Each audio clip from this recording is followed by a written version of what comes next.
अध्यात्म जो मुक्ति का उद्घोष है, उसकी पहचान होती है एक दीवानापन। मैंने भीतर से झुकना, दबना, बंधना अस्वीकार कर दिया। कोई डर नहीं रहा समाज इत्यादि का। शरीर में हूँ पर शरीरी नहीं हूँ, समाज में हूँ पर सामाजिक नहीं हूँ। और अगर कैद में भी डाल लोगे तो कहूंगी कि कैद में हूँ पर कैदी नहीं हूँ। एक ऐसी दीवानगी जो संसार पर किसी तरह से आश्रित नहीं है, जो सम्मान, अपमान, निंदा, श्लाघा कुछ नहीं सोचती, जो अब दुनिया से हुक्म लेती ही नहीं है। छुपा हुआ, लज्जित, शर्मसार नृत्य नहीं, बेपर्दा, बेखौफ। प्रणाम आचार्य जी। आचार्य जी, मेरा यह सवाल था कि मैं बचपन से बड़ा मेहनती रहा हूँ और अपने रिश्ते को बड़े प्रेम से निभाया है। आज जब मैं पीछे मुड़ के देखता हूँ तो वहाँ पे धोखा ही पाया है। और मेरे दोस्त जितने हैं, मैं सोचता था कि ये मेरे साथ ही रहेंगे, लेकिन आज इनमें से कोई मेरे साथ नहीं है। और आचार्य जी, आज मैं बहुत मेहनत से पढ़ाई कर रहा हूँ और मुझे लगता है कि पढ़ाई करके मुझे खुशियाँ खुशियाँ मिल जाएंगी, लेकिन मुझे दिख रहा है कि मेरी मेरी जिंदगी बर्बादी की तरफ बढ़ रहा है। आचार्य जी, इसमें मुझे कुछ समझ में नहीं आ रहा है कि मैं क्या करूं क्या ना करूं। मुझे कुछ समझ में नहीं आ रहा है। आचार्य जी, इस पर थोड़ा कुछ कहिए आप। जिसको अपने ऊपर, अपने विचारों पर, अपनी मान्यताओं पर, अपनी योजनाओं पर, अपनी कामनाओं पर, अपने आग्रहों पर जितना अधिक भरोसा रहेगा, उसके लिए सत्य और मुक्ति उतने असंभव होते जाएंगे।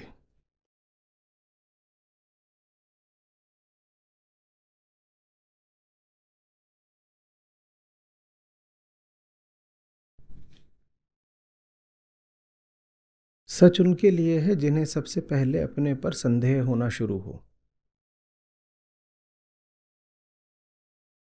जिन्हें लग रहा हो कि जिंदगी को वो खूब समझते हैं और जिंदगी को अपने ही हिसाब से चलाएंगे।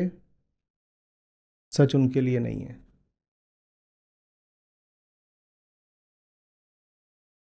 संदेह का अर्थ ये नहीं है कि आप आखिरी बिंदु तक ही पहुंच जाएं।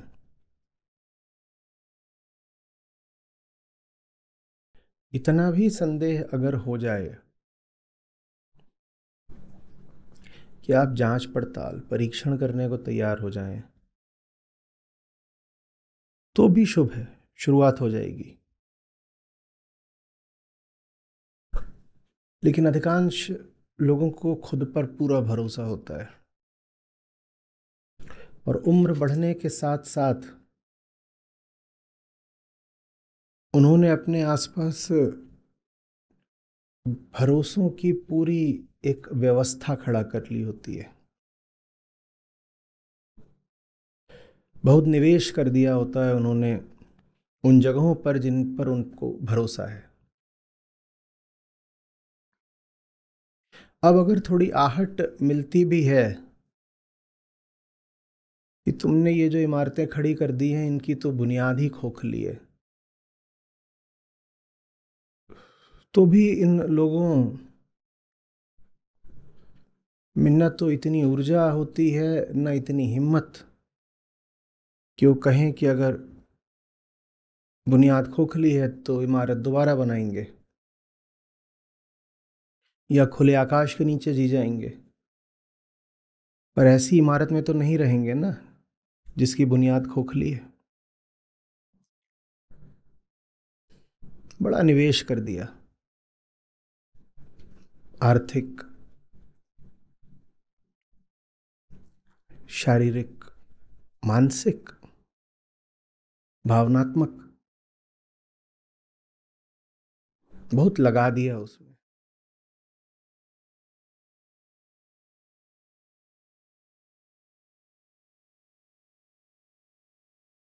ये अलग बात है कि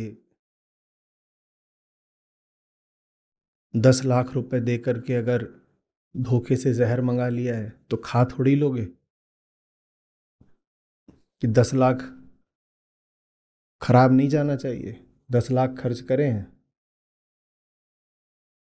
कहीं से ऑनलाइन कुछ ऑर्डर कर दिया, 10 लाख, पता नहीं था क्या चीज़ है, लगा कोई बहुत अच्छी चीज़ है, पैसा दे दिया, चीज़ आ गई, फिर पता चला कि ये तो जहर है। तो बोले देखो, पाई पाई का हिसाब रखा है जिंदगी भर। 10 लाख, अब 10 लाख लगा दिया है तो ये चीज़ खराब नहीं जानी चाहिए, लाओ भाई।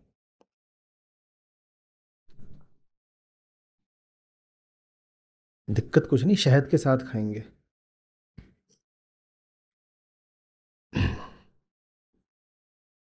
हम्म। होश को छोड़ना पड़ेगा। अपना हिसाब किताब, ये जो गणित है पूरा और गणनाएं, ये छोड़नी पड़ती हैं।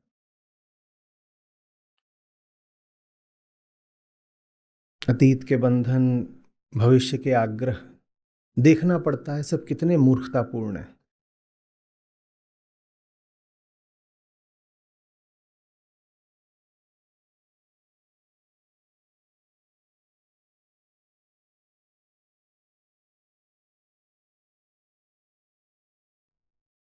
स्वयं पर संदेह हो जाए तो इंसान खुद ही ऐसी जगहों की ओर भागता है जहां सच्चाई देखना संभव हो पाए। तो सुरति, सुरति ऐसे ही जैसे सत्संगति। रति माने मिलना, सुरति माने सम्यक विषय से मिलना।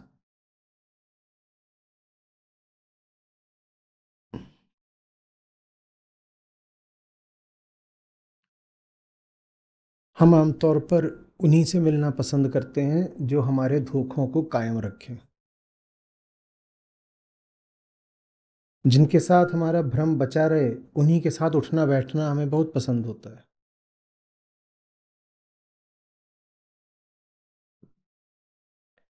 पर जिसको सच्चाई चाहिए, जो आदमी खरा है, वो वहां जाकर बैठेगा जहां उसका होश छिन जाए। छिन जाए से क्या आशय है? जहां उसको पता लग जाए, पता लगने लगे कि उसका होश झूठा है। ये है होश का छिनना। हम्म। अपनी सब व्यर्थताओं को त्यागने का साहस मिलने लगे।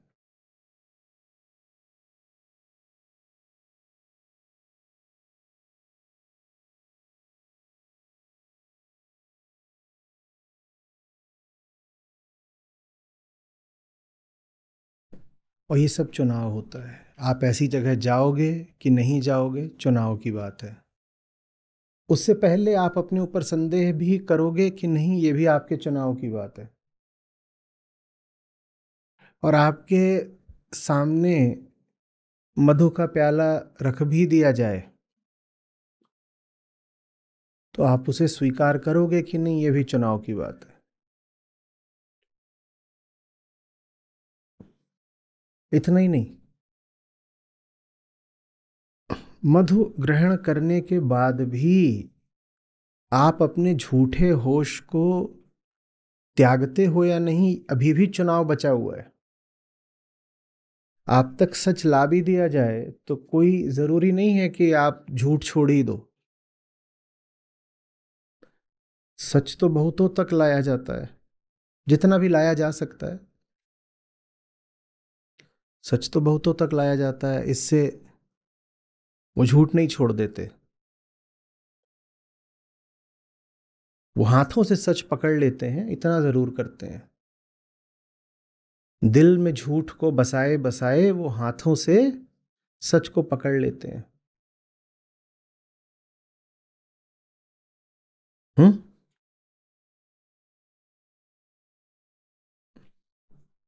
अब जैसे अभी हमारे हाथों में कलम है, उससे कागज पर कुछ लिखा जा रहा है।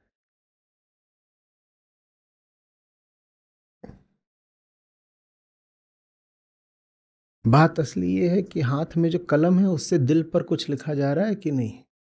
वरना बिल्कुल हो सकता है कि दिल में वही सब लिखा हुआ है जो सदा से लिखा हुआ है। दिल में तो हमने पुराने ही लेख सब बसा रखे हैं। अगर ऐसा, तो फिर हाथ से अब कागज गोदने से क्या होगा?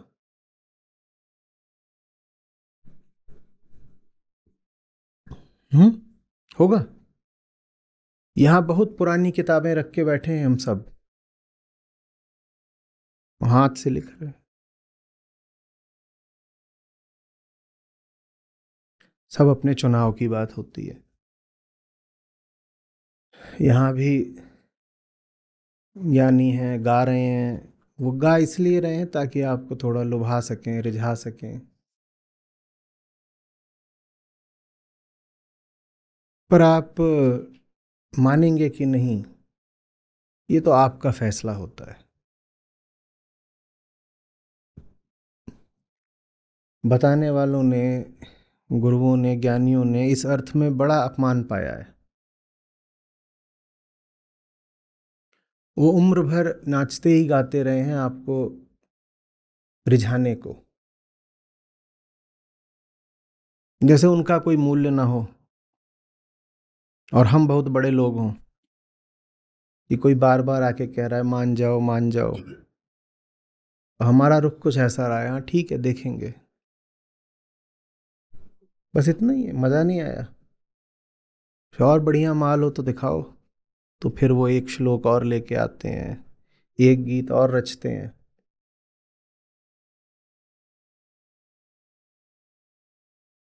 हम कहते हैं इस बार तुमने कोशिश बेहतर करी है। करते रहो कोशिश, हम देखेंगे। ये हमारा रुख रहता है उनके प्रति जिन्होंने हमारी भलाई चाहिए। हम जिन्हें कुछ पता नहीं, ऐसा नज़रिया रहता है हमारे प्रति, हमारा उनके प्रति जिन्हें बहुत कुछ पता है। कहाँ देखा है आपने कि कोई आग्रही, जिज्ञासु, सीकर किसी ज्ञानी के पीछे पीछे दौड़ रहा हो? कहीं होता नहीं। कभी कभार कहानियों में होता होगा। होता यह है कि ज्ञानी हमेशा दौड़ रहा होता है आम आदमी के पीछे।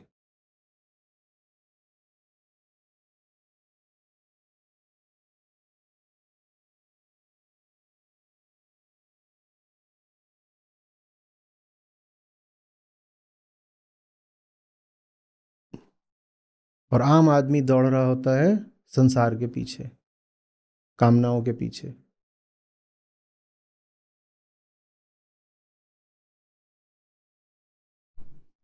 हम्म? आज जो आपके सामने है इसे भी किसी ज्ञानी का हार्दिक प्रयास ही समझिए।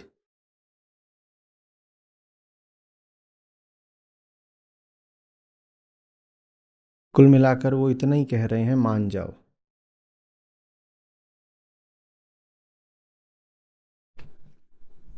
पूरे जगत का आध्यात्मिक साहित्य ही बस इतनी सी ही बात बोलता है, मान जाओ। हम क्या बोलते हैं? आज जरा व्यस्त है।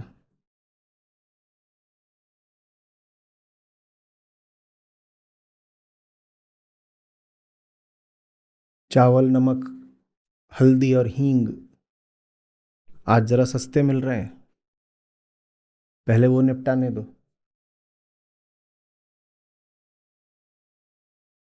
कल आना तुम। नहीं, अच्छा लगा ये मुक्ति वगैरह की तुमने जो बात की। I like the concept. अब कल आइएगा, पहले फोन करके आइएगा, आप बार बार ऐसे ही आ जाते हैं। और वो बेचारा फोन करे तो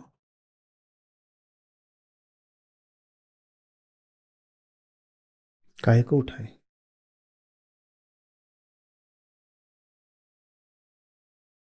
तो फिर किसी तरह अगले दिन आ गया बेशर्म, अपमान सहता हुआ। नहीं, वो जरा मुझे मदर इन लॉ को रिसीव करने जाना है।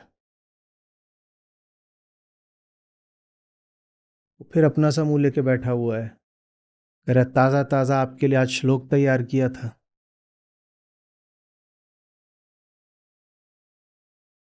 बोले, यार तुम तो हो नाकारा,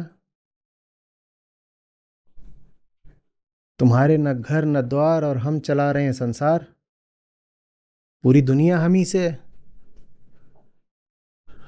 तुम तो आ जाते हो बार बार ज्ञान लेकर के।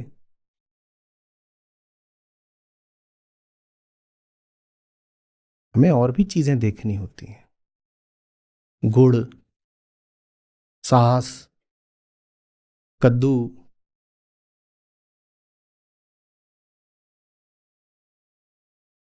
एक और बच्चा पैदा करना है कि नहीं। हमारे मसले बहुत बड़े हैं, तुम ये सब बातें लेके आ जाते हो, निष्काम कर्म और ये। हम तुम्हारी तरह कोई खाली बैठे हैं?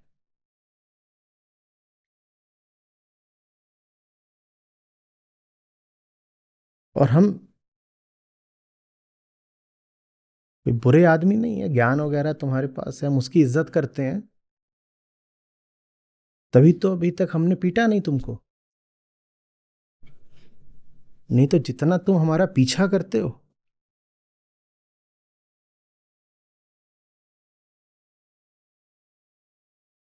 दो चार लगाए होते, हाथ पांव तोड़ के पुलिस को दे दिया होता। लेकिन हम बुरे आदमी नहीं हैं, हम अच्छे आदमी हैं, हम ज्ञान का सम्मान करते हैं, इसीलिए हम बस यही कह रहे हैं कि फिर आना। अभी हम व्यस्त हैं।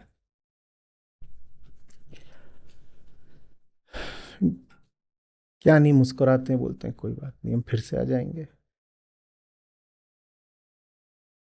और सचमुच मुस्कुराता है। ये संसारी ने सोचा था कि मैंने झाड़ दिया है,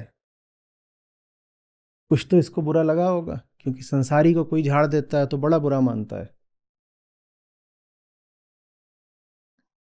हम्म? और अब कुछ होता है जो संसारी को थोड़ा झटका दे देता है। तुमने झाड़ दिया, तुम अपना आगे चल दिए मदर इन लॉ को रिसीव करने। Mother in law, in law, ठीक है। तुम ये सब करने चल दिए, तभी पीछे से कुछ आवाजें सुनाई दी, तो मुड़ के देखा तो क्या कर रहा था? वहीं जहां था वहीं नाचना शुरू कर दिया था। और क्यों नाच रहा था? क्योंकि तुम आगे बढ़ गए तो दो चार और थे, उनको रिझा रहा था। अब लग गया झटका। बोले कैसा आदमी है, कुछ तो इसमें अद्भुत है। क्योंकि हमें तो कोई डांट देता है तो हम 2 घंटे तक अपमानित अनुभव करते हैं, अपनी नजर में गिर जाते हैं। और इसके साथ कुछ भी उल्टा पुल्टा होता रहता है तो ये क्या करता है? तो नाच रहा है। अपनी इज्जत वगैरह की इसे कोई फिक्र ही नहीं किया।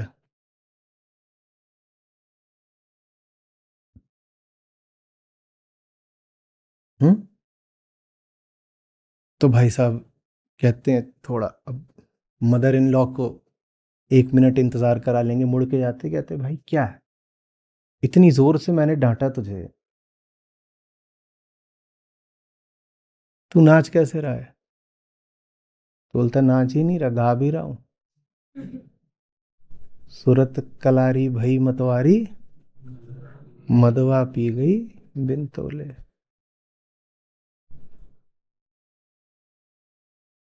यही ज्ञान की बात है। एक ऐसी दीवानगी जो संसार पर किसी तरह से आश्रित नहीं है।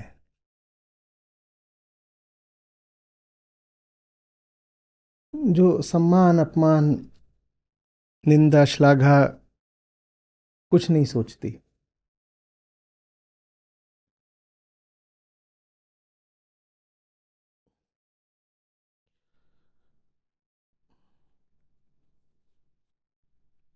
जो अब दुनिया से हुक्म लेती ही नहीं है,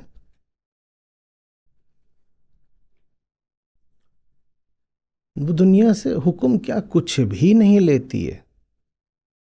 हाँ, देती जरूर है दुनिया को, और यही उसका रिश्ता है अब दुनिया वालों से। इनको दौड़ा दौड़ा कर पकड़ो और इन्हें कुछ दे दो।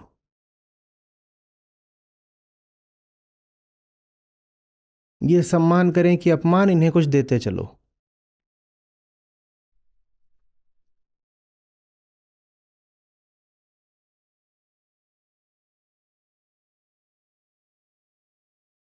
मुक्त पूरी तरह और आह्लादित।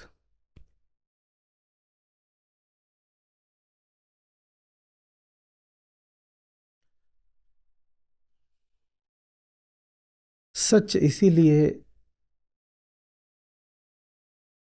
जब भीतर उद्घाटित होता है तो उसके साथ सहजता आती ही आती है।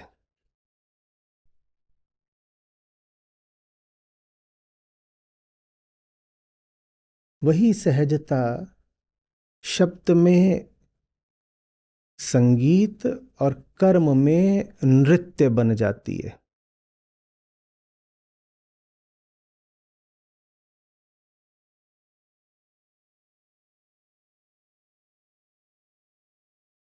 छुपा हुआ लज्जित शर्मसार नृत्य नहीं, बेपर्दा बेखौफ।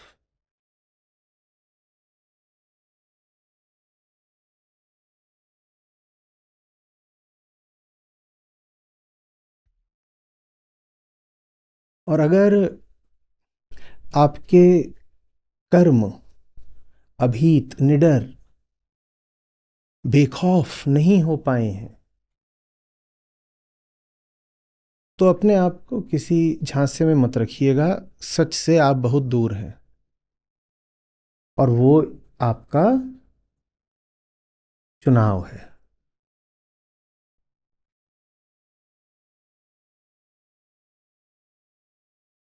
आप कहें नहीं, सच के पास तो हूं, पर अभी मैं खुलकर खेलता बोलता नाचता नहीं हूं, ये मेरा चुनाव है, तो आप गलत कह रहे हैं।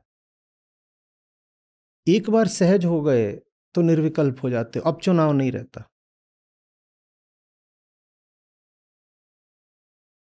जिसको सचमुच मिल जाए वो निर्विकल्प हो जाता है, अब उसके पास विकल्प नहीं रहता। तो अगर मिला होता तो न बांटने का आपके पास विकल्प ही शेष नहीं रहता। अगर न बांटने का विकल्प शेष है तो माने कुछ मिला नहीं है, और नहीं मिला है, ये चुनाव है। चुनाव विपरीत दिशा में है आपका। हमें ये कहने में बहुत सुविधा होती है कि हमें बात समझ में तो पूरी आ गई है, पर देखते हैं उसको जीना कब है। अभी नहीं जी रहे, हमारा चुनाव है। हमें बात समझ में तो पूरी आ गई है, पर अभी हम उसकी उद्घोषणा नहीं कर रहे। उद्घोषणा कब करेंगे ये देखेंगे, उसमें हमारा चुनाव है। आप बिल्कुल गलत बोल रहे हो।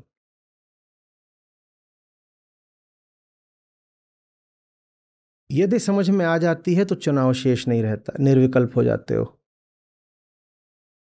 उसको जीना पड़ेगा।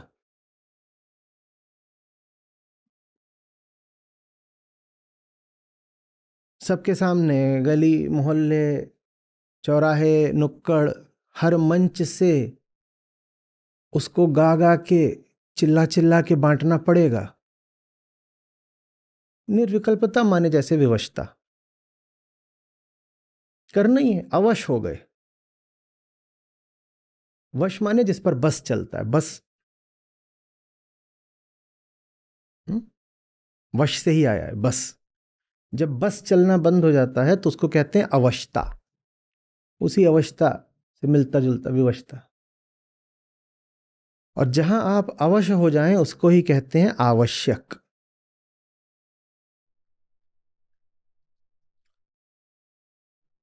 तो जब सच आता है तो सच को गाना आवश्यक हो जाता है। आवश्यक से आशय है अनिवार्य, वो होता ही होता है।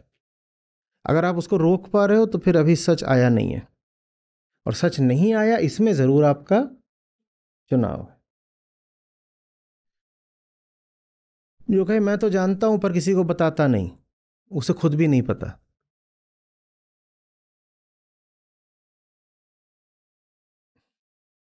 हम्म।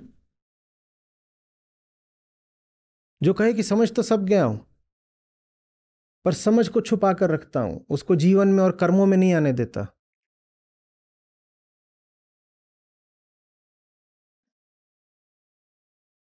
सच क्या होता है? वो राजा होता है, वो आपकी जिंदगी की सबसे कीमती बात होता है। वो कोई गुनाह होता है कि उसे छुपा के रखोगे? और उसे अगर छुपा के रखोगे तो गुनाह ही हो गया फिर। और जिसके लिए सच अभी गुनाह है उसे सच कहाँ मिला है? वो जब आता है तो छाता है। वो फिर आपको ये विकल्प नहीं देता कि मुझे छुपा लो। बहुत बड़ी चीज है अनंत, उसे छुपा कहाँ लोगे?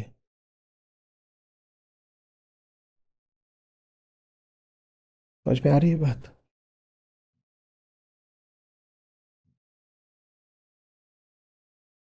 हमारी चाल उल्टी रहती है ना। हमने बड़े विस्तार से चर्चा करी थी भगवत गीता में। श्री कृष्ण अर्जुन से कह रहे हैं कि अर्जुन, ये जितने सब पापी हैं, अधर्मी, कामना के पुजारी, ये तो बड़ी तीव्रता से कर्म करते हैं, और तुम में वो तीव्रता क्यों नहीं है? जितनी तीव्रता से विधर्मी कर्म कर रहे हैं अर्जुन, धर्म के पक्ष में तुम्हें भी कम से कम उतनी तीव्रता से तो काम करना पड़ेगा, है ना?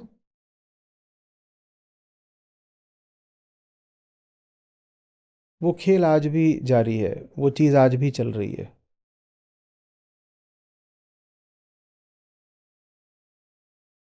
सच वालों को न जाने कैसे गुमान हो जाता है कि उनके पास सच तो है, पर सच के पक्ष में कर्म करने की तीव्रता नहीं है। कहते हैं सच्चा आदमी हूं पर सच्चाई अपनी छुपा के रखता हूं। झूठ के साथ जीता हूं, झूठ की चाकरी करता हूं, झूठ की रोटी खाता हूं, झूठ की संगत करता हूं। सच तो पता है ऐसे होता नहीं, सच तो पता है।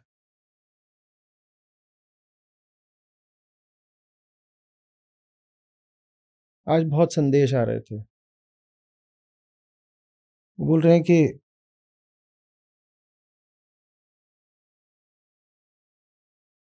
हम मांस छोड़ना चाहते हैं,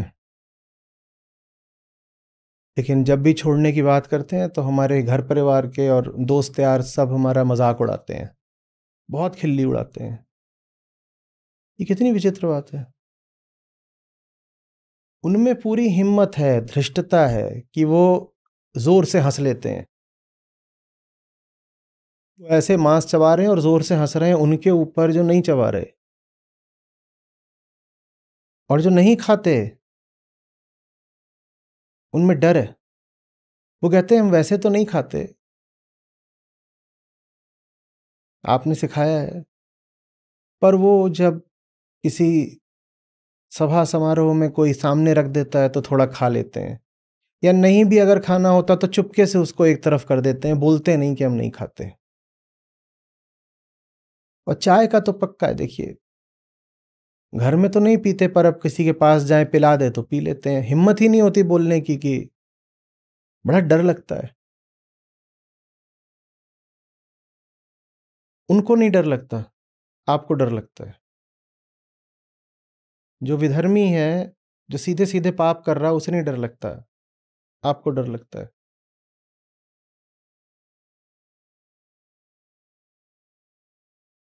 ये डर ही बता रहा है कि आपने चुनाव कर रखा है इससे दूरी बना के रखने का। ये आप तक सच में अगर पहुंचा होता, आपने अनुमति दी होती, तो सबसे पहले आपका डर छूमंतर हुआ होगा।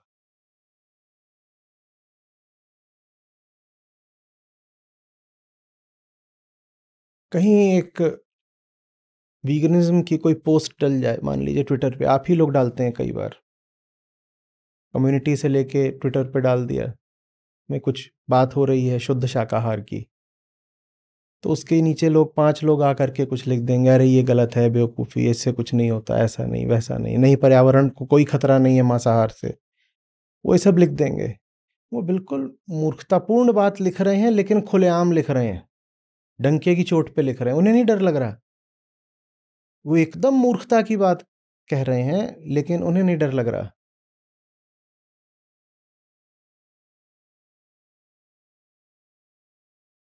पर मैं किसी को उस बात का प्रतिवाद करते नहीं देखता, क्योंकि जो कर सकते थे प्रतिवाद, उन्हें बहुत डर लगता है।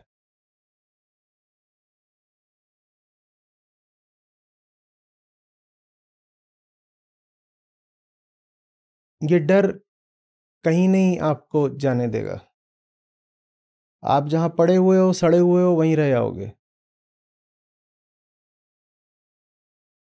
सच्चे आदमी की पहचान है निर्भीक मदहोशी। निष्कामता माने अंजाम की चिंता नहीं हमें।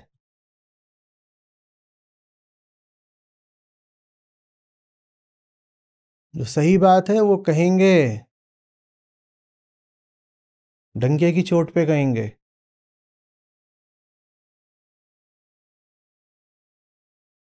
सबसे कहेंगे, घूम घूम के कहेंगे, नाचेंगे। क्या लाज, क्या शर्म।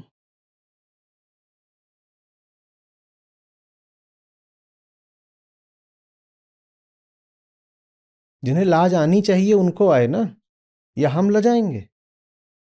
जिन्हें आनी चाहिए उन्हें आती नहीं।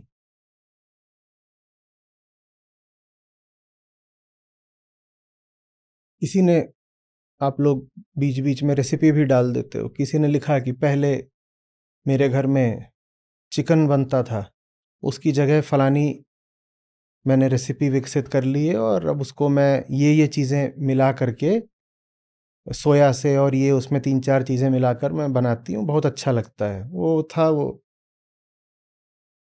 उसके नीचे कतार बांध के आ गए। एक लिख रहा है कि बकरा काट काट के क्या क्या बनाया जा सकता है, एक लिख रहा है ये करा जा सकता है।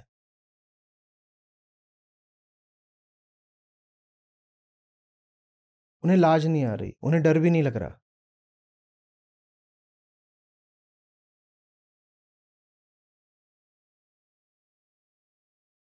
देखो, सच और झूठ की जो लड़ाई होती है ना, वो सच और झूठ की नहीं होती, क्योंकि सच के सामने तो झूठ होता ही नहीं है। जहाँ सच है वहाँ झूठ कैसे होगा? सच तो असंग होता है, सच अद्वैत होता है। सच का कोई संगी तो होता नहीं कि सच के मुकाबले में कोई खड़ा हो जाए। तो सच और झूठ की कभी कोई लड़ाई नहीं होती। लड़ाई हमेशा सच को मानने वालों की और झूठ के मानने वालों की होती है। सच और झूठ की जब भी होती है तो सत्यमेव जयते।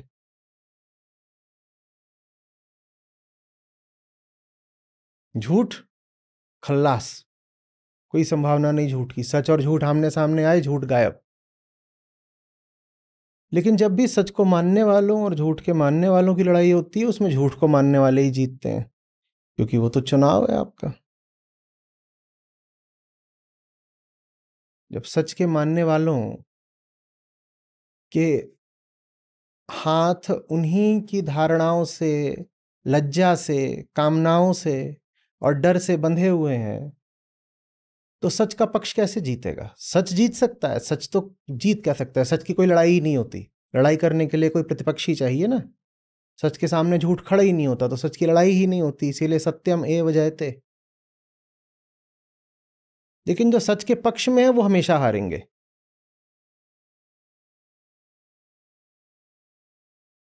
डर, शर्म, इज्जत।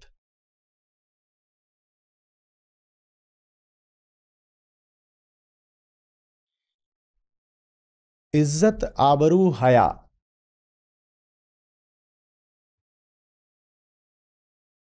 संस्कृति, तहजीब के ये शब्द हैं जो आपको कभी आजाद जीवन जीने नहीं देंगे। अपनी इज्जत बचा के चलो, अपना सम्मान देखना पड़ता है। इज्जत, आबरू, सम्मान, प्रतिष्ठा और शर्म, हया, लाज। जो निर्लज्ज नहीं हो सकता वो निष्काम भी नहीं हो सकता। सच का कुछ नहीं बिगड़ेगा, सच सदा का जीता हुआ है। जो बिगड़ेगा आपका बिगड़ेगा।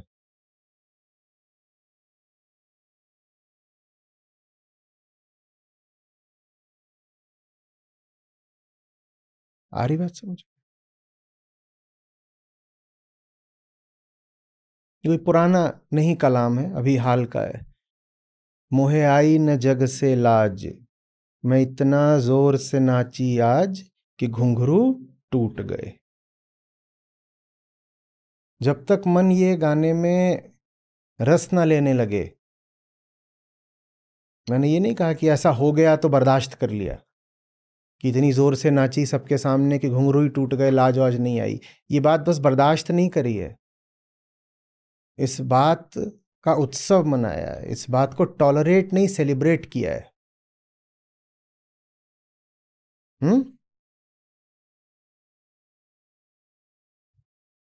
मेरी निर्लज्जता का उत्सव। वो आपको इसी से तो बांध के रखते हैं, लजा देंगे, शर्मसार कर देंगे, और आप शर्मसार हो जाते हो। सबसे पहले अपनी इज्जत त्याग दो और लाज त्याग दो, एकदम कुछ नहीं। अगर सच्चाई से जीना है तो, नहीं तो बहुत सारे इज्जतदार नर्क हैं, पड़े रहो। नर्क कैसी जगह होती है? जहां सब इज्जतदार हैं, सब इज्जतदार लोग हैं वहां, सबसे ऐसे नमस्ते प्रणाम शत शत नमन करा जाता है जी। छोटे छोटे बच्चों को बोला जाता है, हाँ नमस्ते अंकल जी। कोई भी आए उसको क्या बोलना?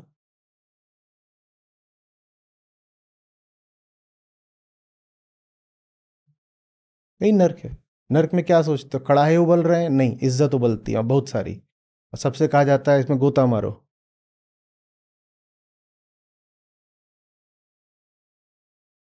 फिर सोचो क्या रोकता है आपको? यही तो ना। न जाने दुनिया क्या सोचेगी।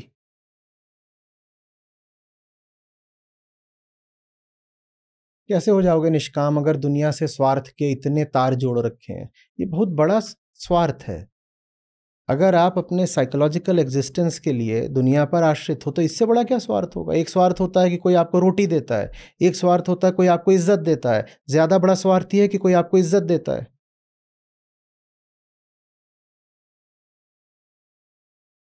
हमें सिखा दिया गया है जहां बेइज्जती हो रही हो वहां से भूखे पेट उठना। बात ठीक भी है, ठीक है बात ये, जहां बेइज्जती हो रही है वहां भूखे पेट उठ जाना, खाना मत, है ना? लेकिन इस बात से साबित क्या होता है कि ज्यादा बड़ा स्वार्थ क्या है, पेट या इज्जत? तो जो आपको इज्जत दे रहा है ना वो उससे भी बड़ा है जो आपको रोटी दे रहा है। जितना आप रोटी देने वाले के सामने झुकते हो उससे कहीं ज्यादा आप इज्जत देने वाले के सामने झुकते हो। आप क्या सोच रहे हो, उसने झुक करके आपको इज्जत दी? नहीं, उसने आपको इज्जत दे करके आपको झुका लिया। इज्जत के ग्राहक मत बनना किसी भी हालत में, एकदम नहीं। कोई इज्जत दे रहा हो, खतरे की घंटी है ये। जितनी इज्जत मिली हो दुनिया से सब अस्वीकार कर दो, शालीनता के साथ। ये नहीं कि कोई इज्जत दे रहा तो उसको थप्पड़ मार दिया। बहुत शालीनता के साथ कह दो, आपका बड़ा आभार, आपने हमें इतना सम्मान दिया पर हम नहीं स्वीकार कर सकते। आपके प्रेम के लिए हमेशा आभारी रहेंगे। मुझे आ रही बात? मुंह और दिल छोटे ना हो जाया करें। किसी ने दो बातें बोल दी कड़वी, अरे हमारी तो इज्जत उतर गई। और जोर से हंसा करो, बिल्कुल बेशरम होके।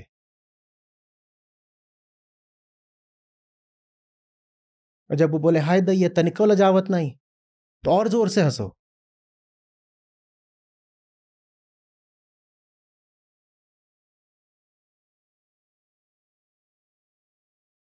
हमका नहीं आवे लाज आज। समझ में आ रही बात ये?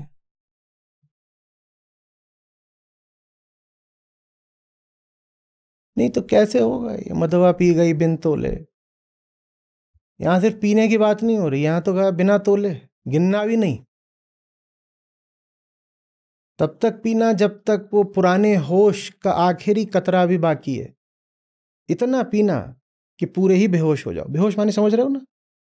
जिसको तुम होश बोलते हो वो होश ना बचे,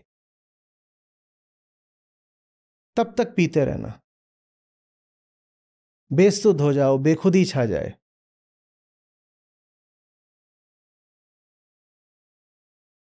ना अपना पता, ना अपने जग की खबर। दोनों गायब हो गए, क्योंकि दोनों गायब थे, मिथ्या थे, पर मन पे चढ़े रहते थे। मैं भी मिथ्या था, मेरा जगत भी मिथ्या था, अहंकार भी मिथ्या, संसार भी मिथ्या, पर दोनों सर पे चढ़े रहते थे। इतनी पी कि सब विलुप्त हो गया, कुछ बचा ही नहीं। मामला क्या? खुला। पीते नहीं है, धड़ल्ले से पीते हैं।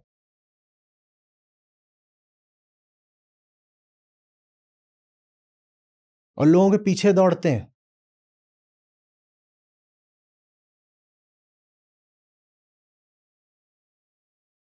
ये अलग बात है कि उसको अभी मदर इन लॉ को पिक करना, क्या करें।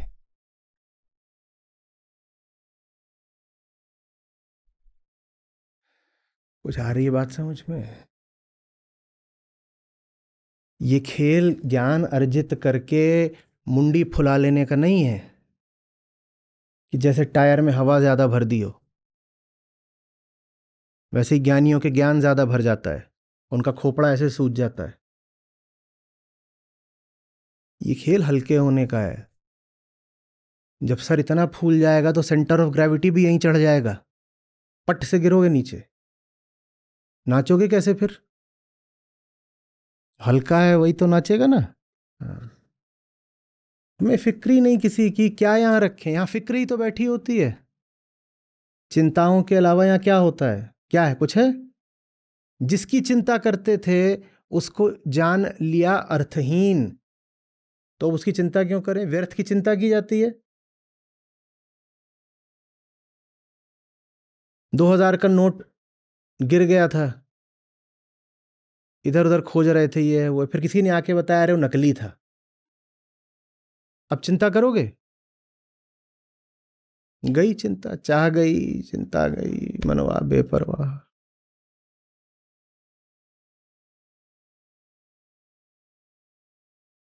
सच के सैनिकों के मुंह ऐसे ऐसे नहीं होते।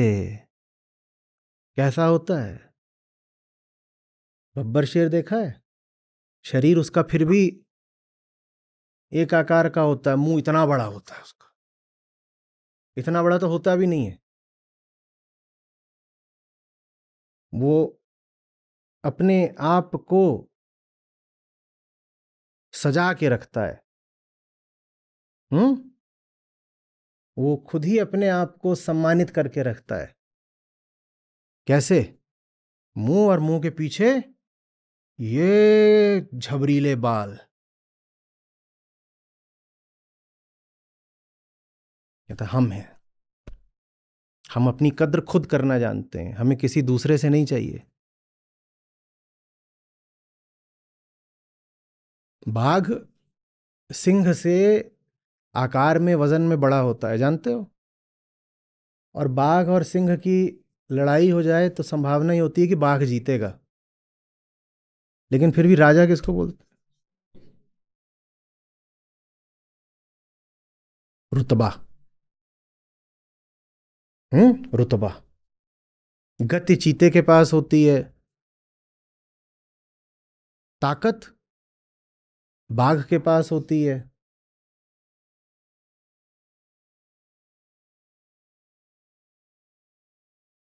चालाकी तेंदुए के पास होती है,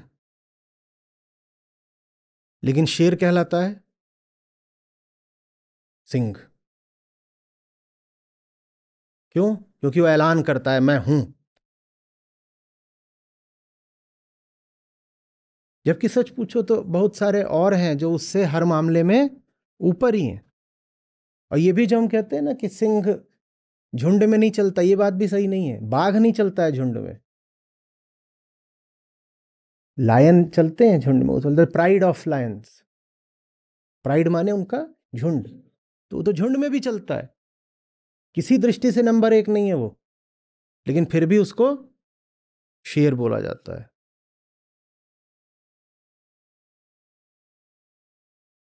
क्योंकि खड़े होकर खुद ही गरज के ऐलान करता है मैं हूं। ऐसे थोड़ी कि ऐसे कुछ नहीं होता।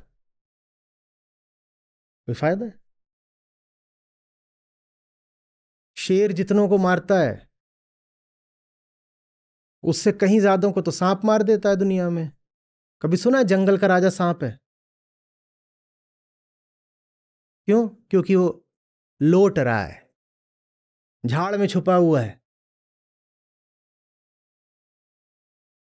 मिट्टी के नीचे अंधेरे में घुसा हुआ है। आप क्यों मिट्टी के नीचे अंधेरे में छुपना चाहते हो? सामने आओ ना। शेर सामने आता है, सामने आओ ना।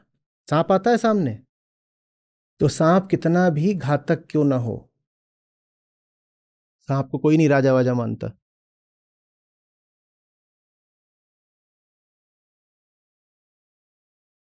समझ में आ रही है बात? एक और वजह होती है। बाकी ये जितने मांसाहारी हैं ये सब घात लगाते हैं, शेर घात कम लगाता है। घात लगाते हैं माने एक जगह खड़े हो जाते हैं सही जगह पे, और फिर शेर क्या, आमने सामने से। ये अलग बात है कि आमने सामने में कई बार ऐसा होता है कि एक की जगह कई शेर हों, ये हो सकता है। लेकिन घात लगाने वाला काम तेंदुए वगैरह ज्यादा करते हैं, बाघ भी करता है, शेर कम करता है।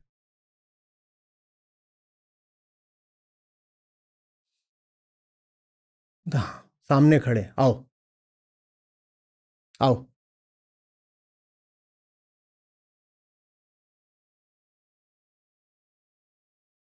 अपनी ताकत से ऊपर का खेलता है। हम नहीं डरते।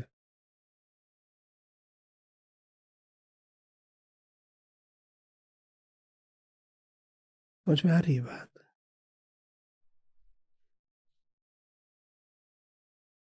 रोशनी जाके अंधेरों में मुंह छिपा रही है, ऐसा सुना है कभी? तो सत्य को तो प्रकाश बोलते हैं ना। आप क्यों मुंह छिपा रहे हो?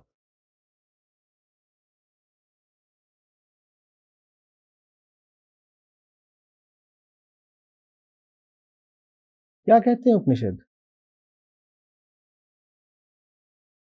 अंधकार से प्रकाश की ओर ले चलो, यही प्रार्थना है। क्या है प्रार्थना?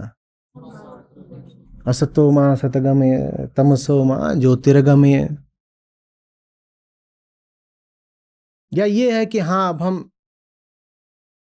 हो गए हैं ज्योतिर्मय, अब उसके बाद जाके अंधकार में मुंह छुपाएंगे क्योंकि लाज बहुत आती है।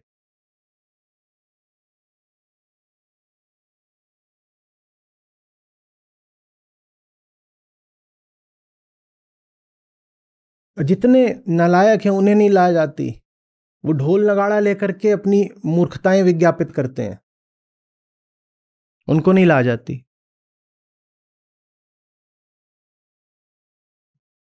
वो जरा भी अपने ऊपर संदेह नहीं करते, और जिन्हें बात समझ में आई वो कहते हैं नहीं, बात 99% समझ में आ गई है, पर अभी 1% संदेह बचा हुआ है।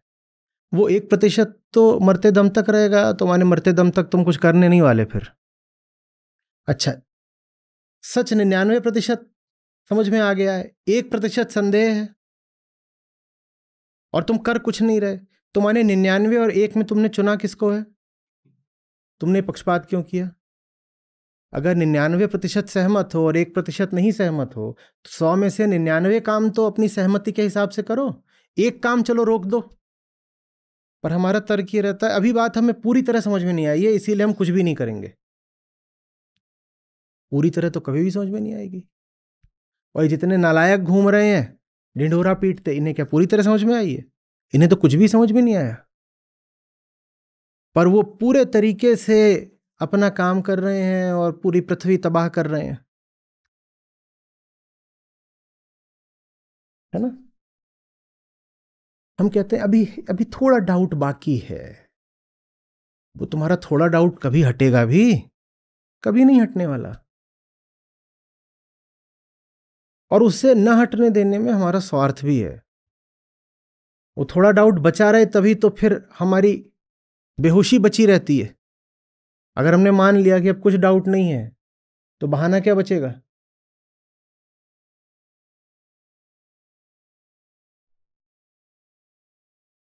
आ रही बात समझ में?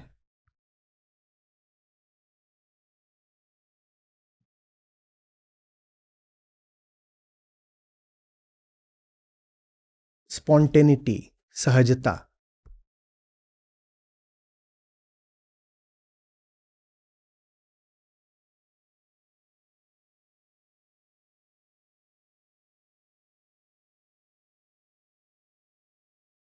अकड़े हुए नहीं है, लोच।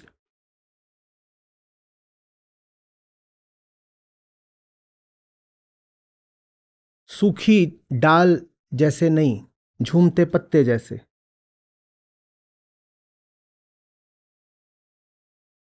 अभी उसको शक है। मामला तो कुछ गड़बड़ है।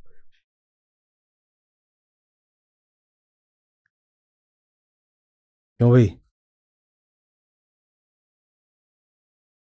वो अच्छी तरह जानता है किधर नहीं देखना है।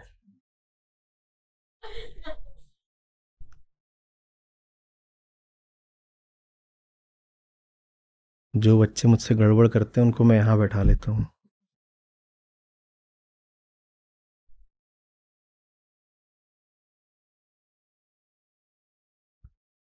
बहुत मजा आता है मुझे बच्चों से।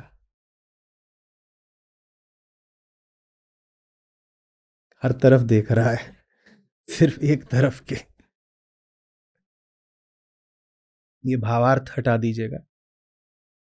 ये मत आप चिपका दिया करते हैं, जो कागज में लिखा होता है वही ले आके वहाँ कम्युनिटी पे लिख देते हैं, वो नहीं करना है। जो लिखा है ये मत करिएगा।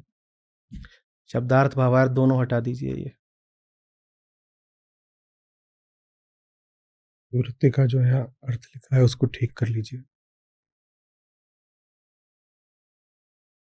ऊपर शब्दार्थ है में सूरत का जो अर्थ है उसको ठीक कर लीजिए। अहम को सही संगति देना।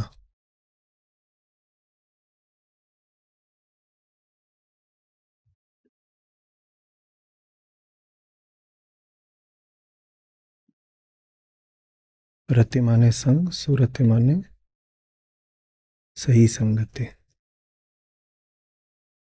जो मनोवृत्ति लिखा है उसे काट दो, गलत है।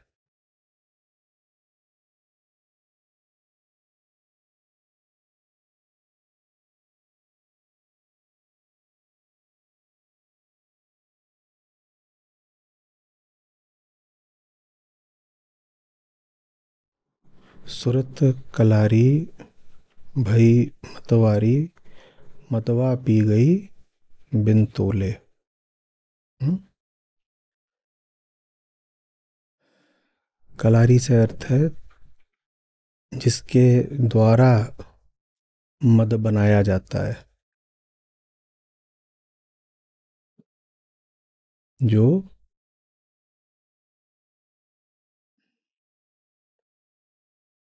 मद को निर्मित करे।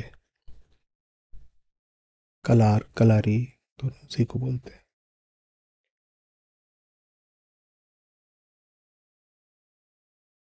मद से क्या आशय है? संतों के यहाँ होश और बेहोशी होश और नशा दोनों बिल्कुल अलग अर्थ ले लेते हैं। आम आदमी इस अंधविश्वास में रहता है कि वो चेतना की जिस स्थिति में है उसमें कुछ सच्चाई है। हम कैसे जानते हैं कि हम होश में हैं? हम कब किसी को बेहोश कह देते हैं? हम कब कह देते हैं किसी को नशे में? क्या होश की बात कर? जब वो यथार्थ से बिल्कुल अलग होकर के कुछ बोल रहा हो तो हम कहते हैं बेहोश है ये, या नशे में है, या अचेत है। ठीक है ना? तो अगर बेहोशी का मतलब हुआ कि सच्चाई का तुम्हें कुछ पता नहीं, कोई नशे में होता है तो कुछ भी बोलता है। वो बोलेगा ये चांद है, गोल गोल है, सफेद सफेद है, ये चांद है। हम्म? यहाँ मेला लगा हुआ है क्योंकि लोग हैं बहुत सारे। कुछ भी देखेगा उसका कुछ अर्थ निकालेगा, अपने पर ही ज्यादा भरोसा करेगा, है ना?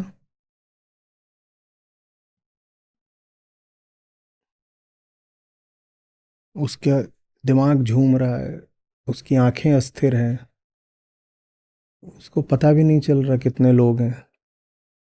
कह सकता है कि अरे 10 ही लोग बैठे हैं, ये भी कह सकता है 2000 बैठे हैं। और उसको पूरा भरोसा होगा कि उसको जो कुछ भी लग रहा है वही ठीक है। पूरा भरोसा होगा कि जो लग रहा है वही ठीक है। वो अपने अनुभव की सत्यता पर पूरा भरोसा रखता है ना? बेहोश है, यथार्थ से बिल्कुल कटा हुआ है, लेकिन फिर भी भरोसा पूरा है कि जो उसे लग रहा है वही ठीक है। इसको क्या बोलते हैं? बेहोश। तो होश का क्या मतलब हुआ फिर? होश का मतलब हुआ कि तुम्हें सच का बोध है। सिर्फ उसको कहा जा सकता है कि वो होशमंद है।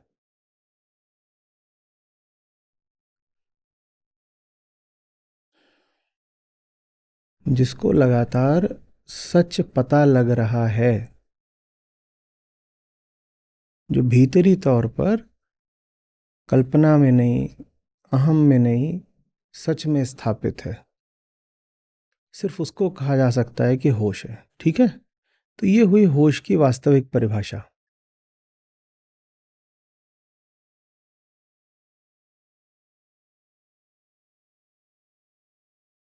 जिसके अनुभव, जिसकी प्रतीति उसकी कल्पना या पूर्वाग्रह से नहीं आ रहे, सच्चाई से आ रहे हैं, उसको हम कहते हैं कि ये आदमी होश में है। ठीक है? और जिसके अनुभव तथ्य से, यथार्थ से बिल्कुल जुदा हैं, उसको हम कहते हैं कि वो बेहोश है। अब अगर होश की ये परिभाषा है तो आम आदमी होश में है क्या? आम आदमी होश में है।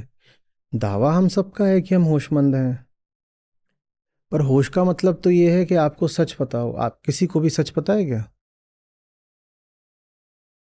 जो कुछ भी हमें लग रहा होता है सच्चाई उससे बिल्कुल अलग होती है ना।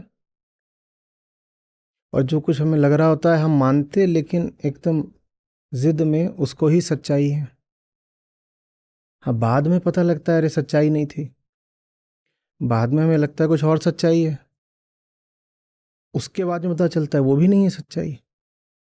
कई बार जिंदगी भर नहीं पता चलता कि आप जिसको जीवन भर सच्चाई मान रहे थे उसमें कुछ सच नहीं था।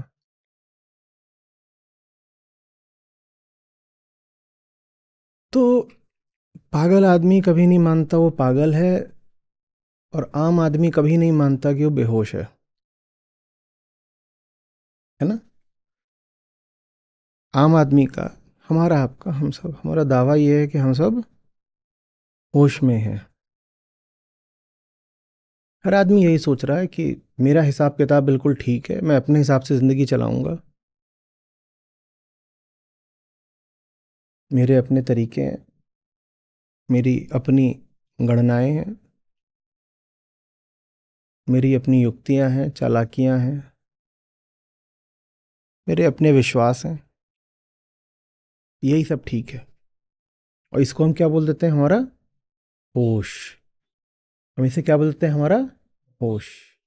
जब आप होश में होते हो, जैसे अभी, तो क्या चल रहा होता है? भीतर जो पूर्वाग्रह बैठे हैं, भीतर जो मान्यताएं बैठी हैं, उन्हीं का खेल तो चल रहा होता है।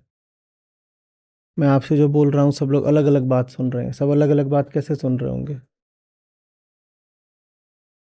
आप कोई सच थोड़ी सुन रहे हो। जिसके भीतर जो मान्यता बैठी है, उसके अनुसार बात को सुन रहा है।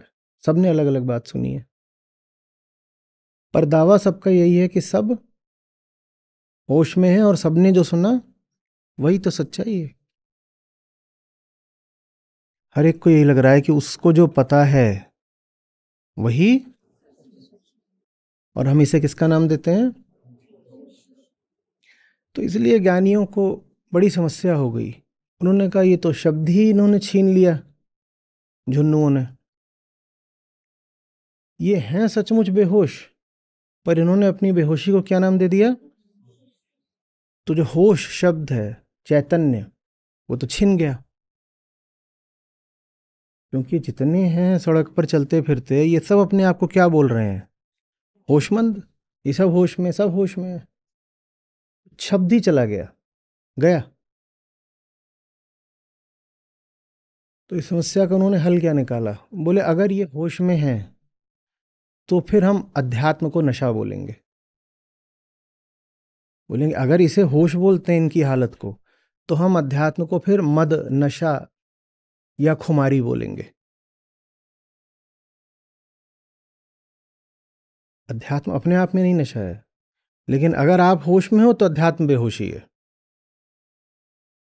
अध्यात्म होश सिर्फ उसके लिए है जो मान ले कि वो बेहोश है। आप जिस दिन मानने लग जाओगे आप बेहोश हो, उस दिन अध्यात्म आपके लिए होश का काम करेगा। पर आप तो मानते हो कि आप, क्योंकि आम आदमी मानता है कि वो होश में है, क्योंकि आम आदमी को बड़ी समस्या है ये स्वीकार करने में कि उसका पूरा जीवन नशे में बीता है, एक एक पल उसका नशे में बीता है। तो इसलिए ज्ञानियों ने सच को, अध्यात्म को, ज्ञान को मद का नाम दिया। मद। और बड़े गीत गाए उन्होंने, नशे, मद, सुरूर, खुमारी की तारीफ में। बहुत। आज की पंक्ति भी वहीं से आ रही है। आप लोग ये करिएगा, एक्टिविटी हो गई कि ये जो हमने अभी कहा, नशा, मद, खुमारी, सुरूर, इसमें संतों ने क्या क्या गाया है वो थोड़ा खोज करके लिखिएगा।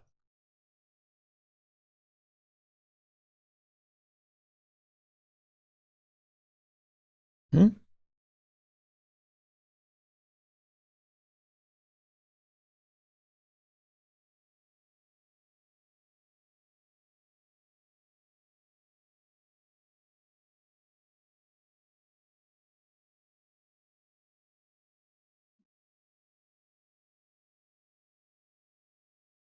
साकी, साकी बाला, मधु, मद,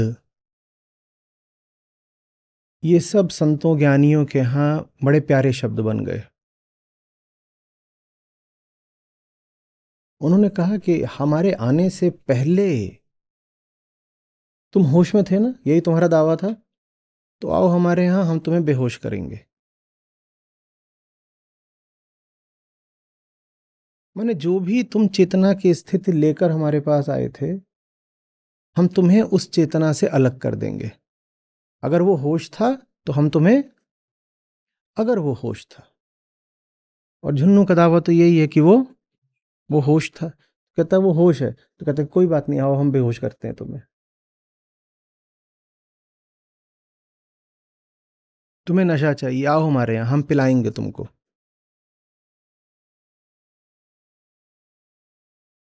समझ में आ रही है? तुरत कलारी भई मतवारी, मदवा पी गई बिन तोले। जो पिला रहा है उसको आत्मा या गुरु के लिए प्रयुक्त किया गया है। जो पिला रहा है, कलार, कलारी, उसकी संगति में मैं भी मतवाली हो गई।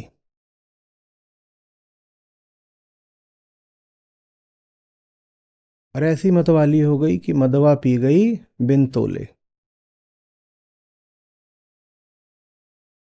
बिन तोले का है, बिन गिने नहीं। बात वहां तक पहुंच गई है। कितने प्याले, कितने जाम, गिना नहीं जा रहा, तोला जा रहा है। हम्म। तोलने को तो समझते हो, किलो के भाव से पिया जा रहा है।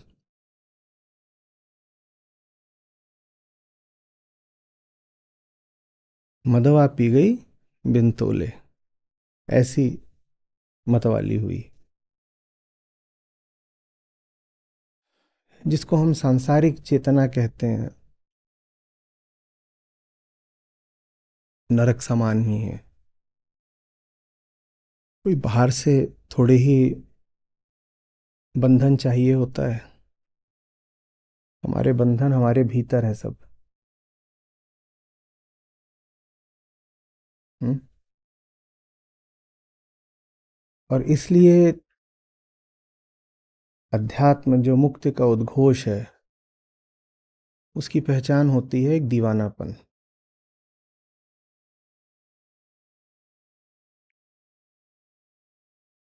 मैंने भीतर से झुकना, दबना, बंधना अस्वीकार कर दिया।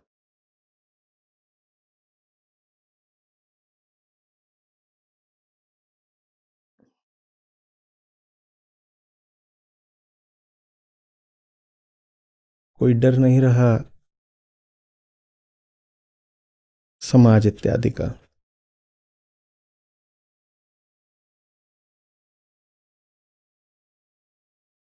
शरीर में हूं पर शरीरी नहीं हूं। समाज में हूं पर सामाजिक नहीं हूं। और अगर कैद में भी डाल लोगे तो कहूंगी कि कैद में हूं पर कैदी नहीं हूं।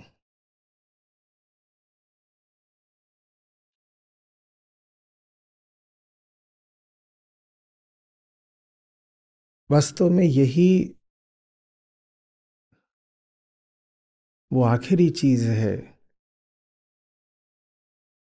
जो आपको आत्मविद्या से मिल सकती है। जीने में एक सहजता,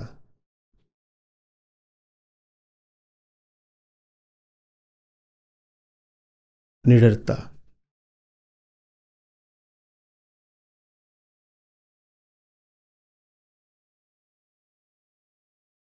मन जो कि समय और समाज के दबावों की जगह होता है, वो मन अपने नाचने की जगह बन जाए।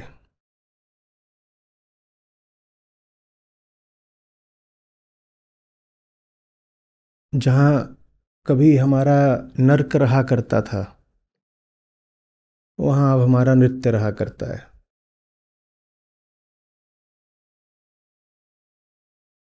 हम्म?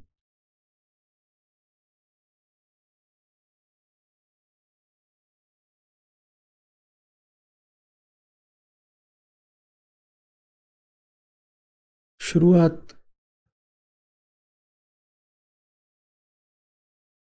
लेकिन करनी पड़ती है अपने होश के खोखलेपन को जानने से।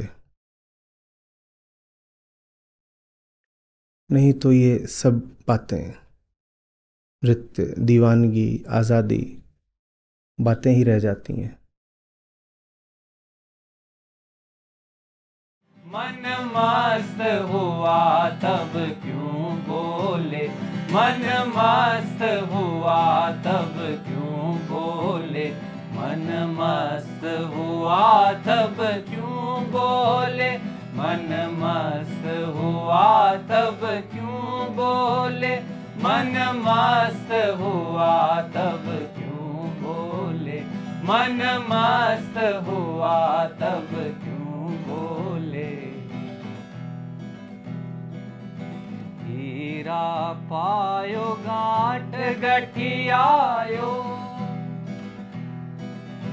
हीरा पायो गांठ गठियायो, बार बार वाको क्यों खोले, बार बार वाको क्यों खोले, मन मस्त हुआ तब क्यों बोले, मन मस्त हुआ तब क्यों बोले।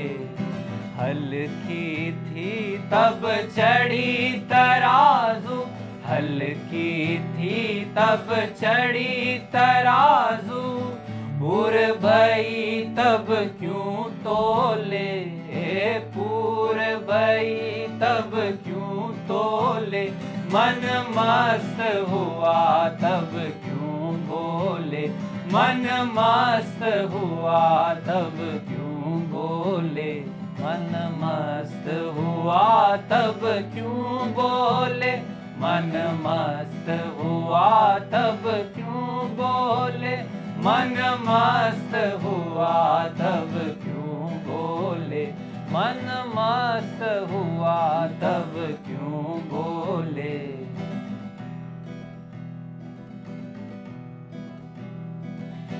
सूरत कलारी भई मतवारी, सूरत कलारी भई मतवारी, मदवा पी गई बिन तोले, मदवा पी गई बिन तोले, मन मस्त हुआ तब क्यों बोले, मन मस्त हुआ तब क्यों बोले।